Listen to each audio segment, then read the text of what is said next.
Hello, divine woman. Hello, Queen Lucy. I'm Oh, so excited to have you on my schedule today. I was like, Jen Godfrey. yes, finally making it happen. Love it. Yes, Love yes, it. yes. So, those of you watching, Jen came through Soul to Soul. Such a delight from the minute we connected on that first phone call. I loved you at hello. First of all, could you just introduce yourself, like where you're from and all that good stuff? Yeah, so hello, I'm Jen. I'm 33. I'm in Auckland, New Zealand, originally from a small town up north, Whangarei. Moved to Auckland for my dream job. I'm a flight attendant for Qantas. Been doing that for just over a year and absolutely love it. And so that was one area of my life that's going great. But there was still something I needed, and Soul to Soul hit the spot. Beautiful. Well, first of all, I hope to fly on Qantas with you back to Australia. We're going back to Australia in May for a treat. So I'm putting it out there. I'm like, Jen Godfrey. Yes. Oh, that would be beautiful.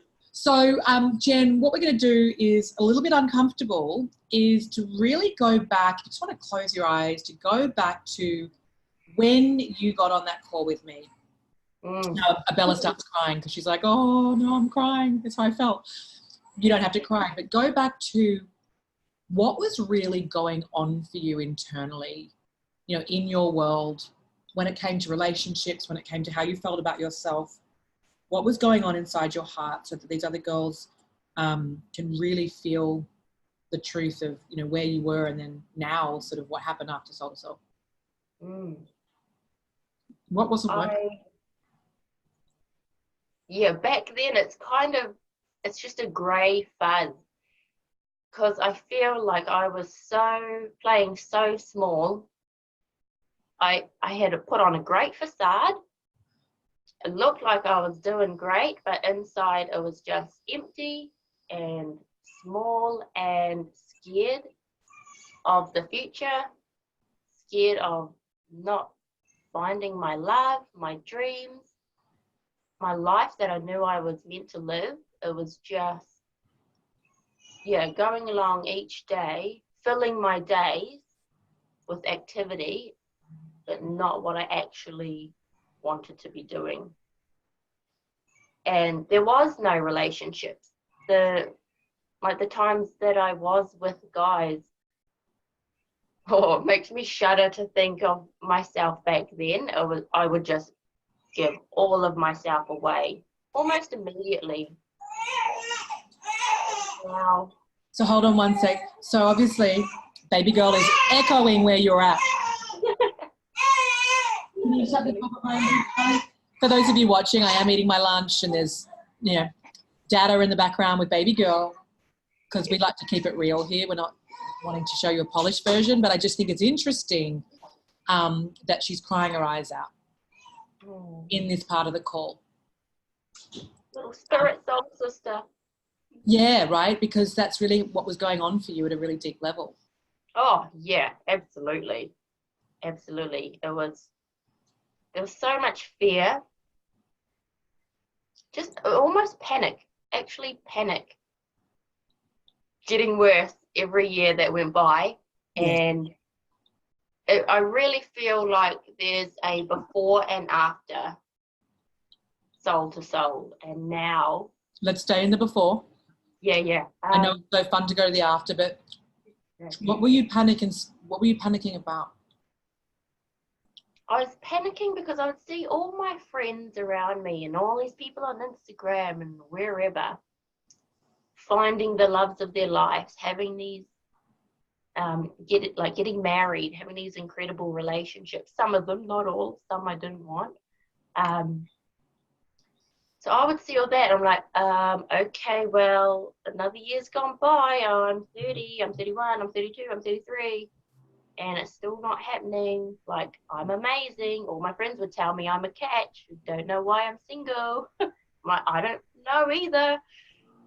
And yeah, it was turning from fear to panic as the years went by.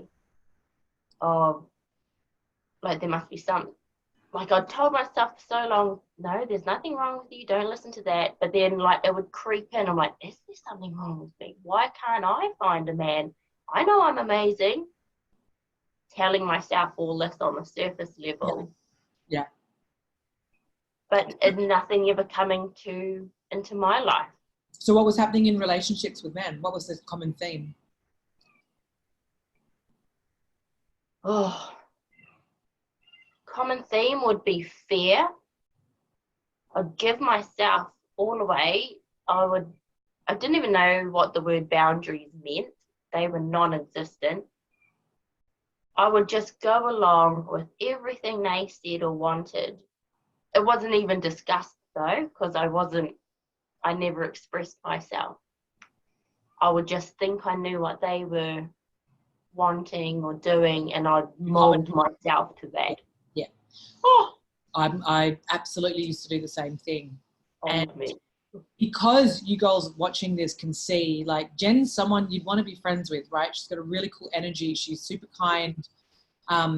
She's not a complicated woman. Honestly, you're not from what I know of you. You're not someone that's manipulative. You're not out to, you're just a very kind soul. And when we are really kind souls, right, we are very open and generous, we're often the ones that end up taking a beating when it comes to relationships, not physically, but we just keep ourselves like overgiving and wanting to get it right and wanting to be the good girlfriend and wanting them to like us. Yeah.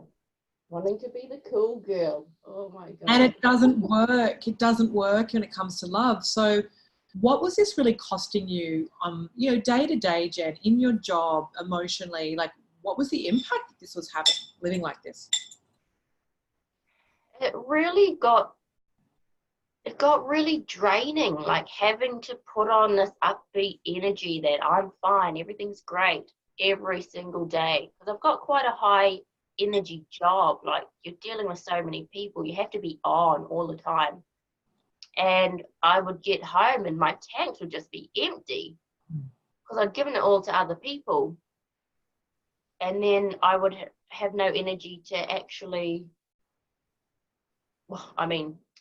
no energy to go looking for a man. But there was no point in that anyway because I was not coming from the right place. Yeah, so it was all scarcity and lack and not enoughness. Absolutely. And like the scarcity of, like, I live in Auckland, there's 1.5 million people. There's an abundance of men out there. But I was like, oh my God, this is so hard. I've only got like one or two to pick through. This is going to be hard. It's not going to work for me. But yeah, well, it's really important you share that because that's the truth of how so many women in this community are feeling right now. Like, you're a beautiful woman, and there are a lot of beautiful women in this community right now who are watching you right now speaking, who think, I've got a pretty face, I'm a nice person, like, what the fuck? Would you say that deep down a part of you had given up? I'm sure it had. Like, deep down, I had just stopped trying. Up here, I was like, gotta keep going, gotta keep trying, gotta keep positive. Oh. But I was just like, what's the point? It hasn't fucking happened yet. Yeah, you checked out. So far. Yeah, you checked out. Yeah. So I can feel all that. I can feel it. I want to let you just unleash now with what was it like for you going through this 8-week process? Like, we're not going into the modules or anything like that, but like, what was it like for you coming in and doing this work? Oh, I had never done anything like it. I thought I had been doing the work, but holy moly, this was actually like the first time I'd actually like dive deep into my own heart, realizing I had my own heart and there were so many levels to me and levels I didn't even know were there. I'm like, no, that doesn't apply to me. But then you get into the work, I'm like, holy shit, this applies to me. Definitely this applies to everyone. Yes. And like, each module was just a jewel and a treasure and discovering so many nuggets. And I totally agree with the no dating during Soul to Soul because that full focus on me was what my heart needed. I'd been ignoring it for so long, and with my full attention, it showed me the way. Yeah. With your guidance, it showed me the way, and just a whole new world. Whole new world.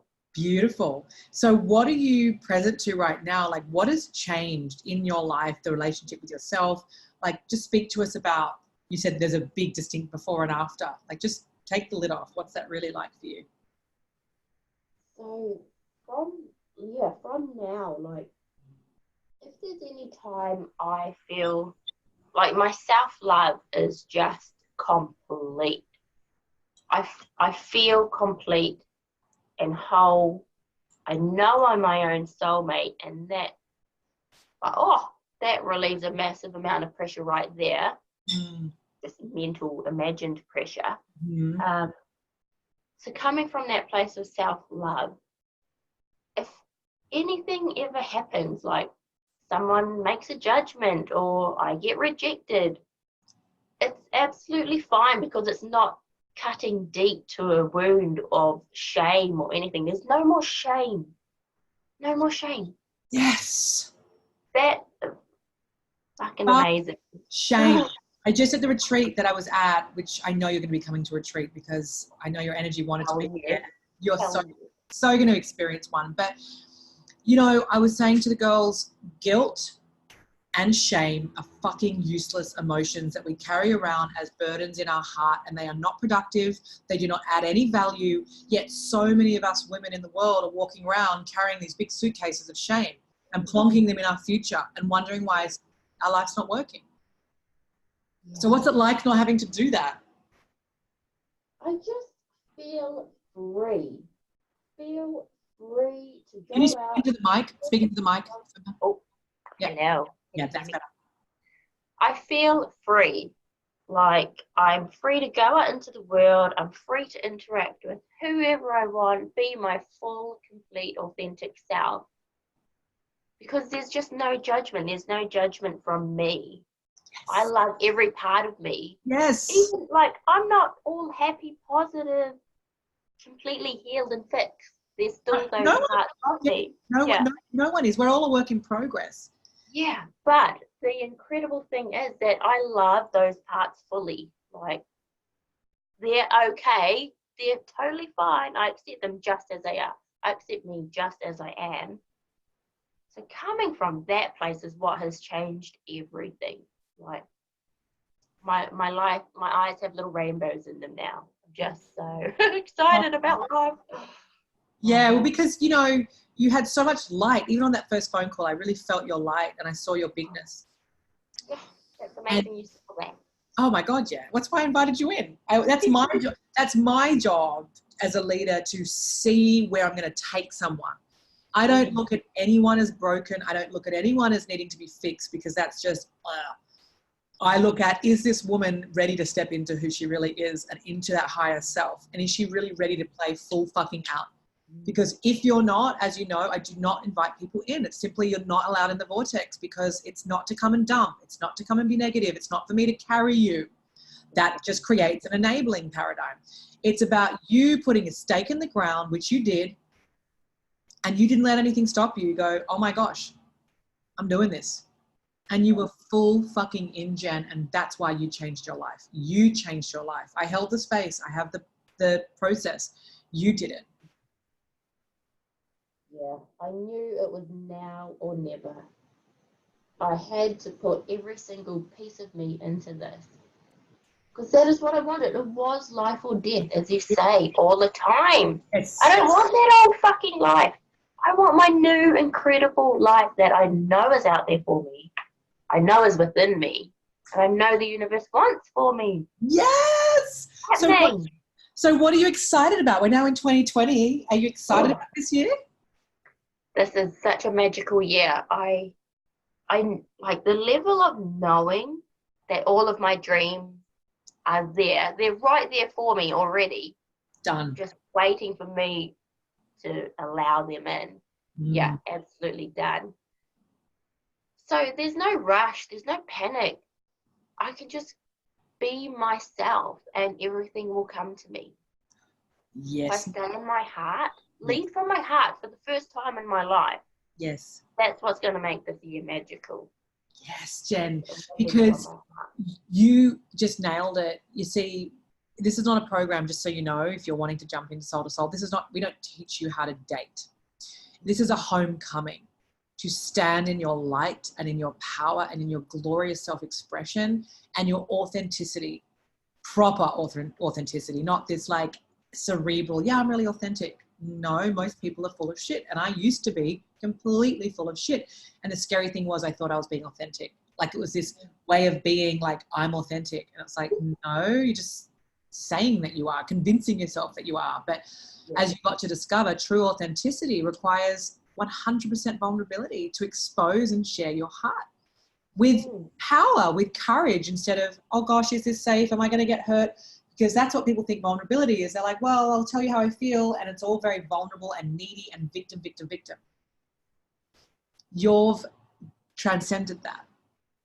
You know your worth. And that's what was very magnetic, where you said, I'm going to lead from my heart. I've got my heart now. Like, so magnetic. You're telling us I'm in my knowing. That's so magnetic, Jen. It feels incredible. It feels, off the chart. You don't have to do anything, right, in this energy. Yeah, that's the magical thing. Like before, I'd be like, you speak into the mic. Like, got to make that to-do list. Got to get on those dating apps. Got to go on X amount of dates a week. I wasn't even doing that. I was doing nothing. And now, like, I don't need any of that. It's just every day check in with my heart and see, like, ask the universe, what would you have me do? Lead from my heart. And how is this? It's so beautiful. I could just listen to this all day. It's like music. It's like a sweet symphony to my soul. How has this impacted even you showing up in the job that you're in?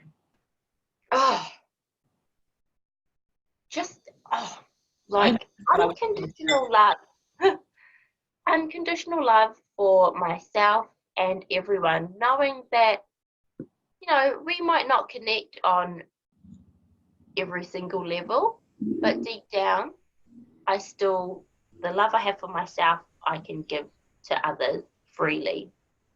And just like a lightness of being that I can really try and connect with each person that comes on board. I find joy just in the smile and the eye contact with every single person that comes in the door. And workmates, like finding incredible workmates on my flight. That there's no like tiptoeing around. It's just like, boom, we're on the same level, sister. Yeah, but haven't you also asked for more in your role as well? Aren't you also putting yourself out there more? That is true. Definitely energetically, can only imagine the levels that my heart is now asking for. But even mentally, asking for these like soul sisters to come into my life and like my soulmate whenever the universe wants them to appear. Yeah, I want more. I know I deserve more, and it's showing up in every part of my life, even my job, which I thought was like totally fine. Yes. It's just getting better. Yes. The better it gets, the better it gets. You know, at the retreat, there was a sign and it fell on my lip and it cut me because there's a lot of scarcity in the room and we were just shedding the shit. And I took one for the team and it like literally drew blood, and I'm just like, I did a live on it, but it was so funny because even though I was bleeding and it was a little bit sore, I was like, all right, universe, like what's going on? And I got it very clearly. It was, wow, when we're trapped in, oh my gosh, what if this doesn't work? Or what if I put myself out there and get rejected? That's a really fearful scarcity paradigm versus putting your cape on, being the superstar, like activating that queen and that inner warrior. It's like, well, hang on a minute. The more I rise, the higher I go, and the better it gets, the better it gets. And that's exciting. But so many people are scared to take this leap of faith and to trust in their heart because they're trying to figure it out from here, wanting all the answers up front. And that's not what the law of attraction is at all. It's about feeling and then responding and following through.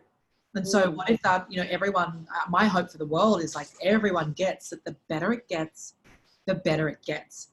And if we really believe that, then we are going to be bold and we are going to take risks and we are going to be heart-led. But for as long as people are just wanting to be fear-driven and in their heads, there is no change and there is no bright future. Yeah. Because I thought I had been doing all that law of attraction stuff. Yeah. I thought I'd been doing all that law of attraction stuff for years and years, trying to manifest, and obviously not much coming true. Because only since doing Soul to Soul have I realized the massive missing link was I was not feeling any of that. It was all up here, just repeating, even just writing my gratitudes before this. It was an exercise. I'm like, got to do my gratitude. Do instead of the feminine, the feeling. Feeling one affirmation compared to writing 20. Like, I feel that difference now. I feel it when I say my affirmations. It's incredible. I'm like, this is what I was missing. Holy shit. Yeah. Yeah, that's epic. So was there anything that like nearly stopped you from doing Soul to Soul, full transparency for your soul sisters? Is there anything that nearly stopped you? Honestly, the only thing that stopped me in major fear was around the investment. Yeah. I knew it would cost a little bit. But I hadn't really like contemplated anything about it. I was just like, let's just see what happens. Do the calls. I've got nothing to lose. And I'm like, I need to do this. And then I just took that leap. I felt the fear and I did it anyway. Like on that call with you, like, oh, I could feel it bubbling up. Yeah, because you're out of your comfort zone. So all the resistance, all the coping mechanisms, they come up for everyone. But the difference between you and the women that I invite in that don't leap, there's not many. The ones that I invite in will, you know, because I'm pretty bloody selective. But some people, for whatever reason, they can't pull that trigger. It's because their fear is still running the show. But you that day stood up to your fear and you said, no, I want more. And yes, all of the gremlins and the demons are going to come up. The little girl's going to come up because they're all coping mechanisms. But truly, Jen, you should be so proud of yourself because you put a brand new stake in the ground and you were seriously showing the universe, you know what, I matter, my dream matters, and I want more. The power and the change that came from even that one decision of just taking the leap and signing up, that alone created so much change. Yes. And I could feel it. I could feel the difference even from making that one change and diving in. I was like, oh, it's happening now. Because that was around you valuing yourself enough to get the creme de la creme level of support. You know, I've had people say to me, oh, well, Lucy, you know, there's programs out there for $100. I go, knock yourself out. Go do that. It's not going to change your life. There's no skin in it. They don't work. They don't freaking work. This is not a PDF that I'm just going to, you know, this is you in 8 weeks showing up in a way that you never have before. And when you have this level of skin in the game, you're going to do it. I had to make sure it fucking worked. Yep. And it did. Because in that particular decision, which is so powerful, is you valued yourself enough to say, I'm choosing me. And you're going to keep choosing you. Yeah, absolutely worth it. Sorry, one sec. We've got a plane. We've got a siren. Just hold on. Sorry. I don't want people to miss anything you're saying. So what would you say to some beautiful soul sisters right now that are listening to you? They're still listening to you right now. And they want to take this leap and they are scared. What would you say to someone who's really ready to step up? Feel the fear and do it anyway. Just do it. You can always make more money. The money, truly, only after doing it, I've realized is it's nothing to do with the cost or the price. There's nothing to do with that. It's all about, what you said, valuing yourself. Do you want to fucking make a change for once in your life? Do it. Fucking do it. Preach. You're never going to regret doing this work, ever. This has been the best thing I've ever done in my life because it's made everything else possible. For me to believe it's possible and know it's possible. that is worth the money alone. That's so powerful and beautiful and touching. That never gets old, you know, like I'm sitting here like, you know, welling up because hearing you speak so powerfully and so freely, right, from your soul is just, it's really touching. It's really inspiring. Oh, the sisterhood, the vortex, every single call or live you do, I just like zapped again, ready to go. High vibe. Yeah. Absolutely love it. The women in there are fucking epic, aren't they? Amazing. You really do pick the best. It's incredible. Yeah, I do. Magic. Yeah. So my wish is I want to give you a real hug in the flesh. So we can chat about that. But really, thank you, Jen, so much for coming on and just sharing your heart and your experience with us. I keep thinking that's a crown. It's a little bandana, but it looks like with that thing in the background, it just looks like you're wearing this like whole crown. That's my altar. Yeah, I love it. Thank you, Jen. And if anyone wants to reach out to you, can they do that? Absolutely. Absolutely. An open book, ready to share. Beautiful. Thank you so much, Jen. Thank you. Hang on. I'm going to stop this, but just hang tight.